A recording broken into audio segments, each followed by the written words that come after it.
In Empire of Sin, you can play as one of 14 different bosses, and it's a great mix of factual and fictional bosses, each with their own bonuses and special abilities. And today, we're going to play as one Mr. Dean O'Banion.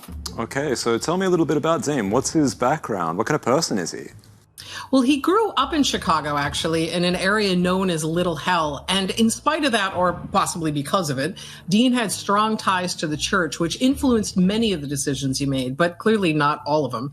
Dean actually owned a flower shop, and from there, he ran his rackets. Okay, very cool. Do all the bosses have their own missions? Indeed they do. Dean's just about to head off to meet with Father Higgins here, which will kick off his boss mission. Now, Dean's used to walking the streets of Chicago, but we can also take a look at things from the world map to get a good idea of what's going on. Here we see Dean having a bit of a holy sit-down with the good Father Higgins.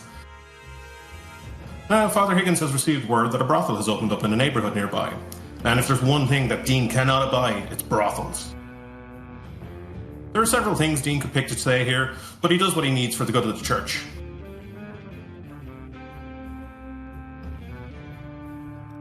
Ah, you're a good lad, Dean. Father Higgins offers him $500 from the coffers. Now, you can choose what you want to choose, but me, I'm always going to pick the cash. And a good blessing for the soul certainly can't hurt. Righto, but how will Dean handle this then? Well, in Empire of Sin, diplomacy happens one of two ways. It's either going to happen by breath or by bullet. And either we're going to talk it out and things are going to come to some kind of arrangement, or they're going to go south real quick. So Dean knows just the man for the job, and his name is George Moran, and he's a regular at one of Dean's establishments.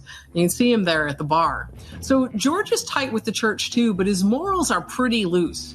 And here he's telling Dean that some guy is in from New York who he thinks has a pretty serious attitude problem.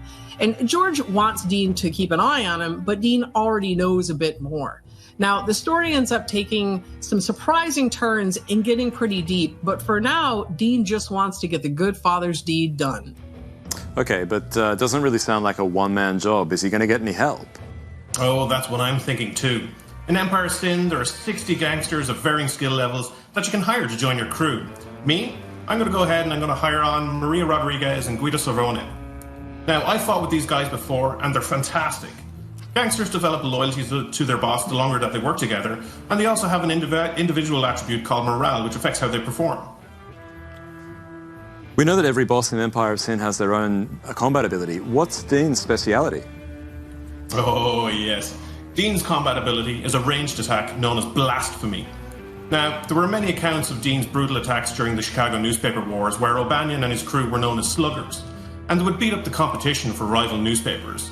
This often resulted in really close-range gunfights. This was where I drew the inspiration for blasphemy.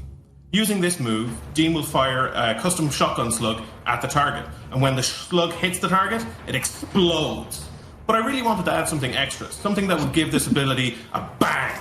That's when I decided that Dean's boss ability would be devastating to heavily armoured foes. I wanted to shred their armour completely, and not just one target, but multiple targets. And as a final piece to the puzzle, the name. An awful, brutal attack delivered by a foe that saw himself as a saint. Blasphemy was a most fitting title. Oh man, it is a perfect title and a great move. So here we can see that Dean is done and he did what he needed to do, but there's a whole lot of Chicago beyond this. Dean's going to settle things here with Father Higgins, but like I said, it isn't over by a long shot, and it's going to take some surprising turns. And all of these stories, they're nothing compared to the stories that the player will tell on their way to the top of Chicago. That is mission complete.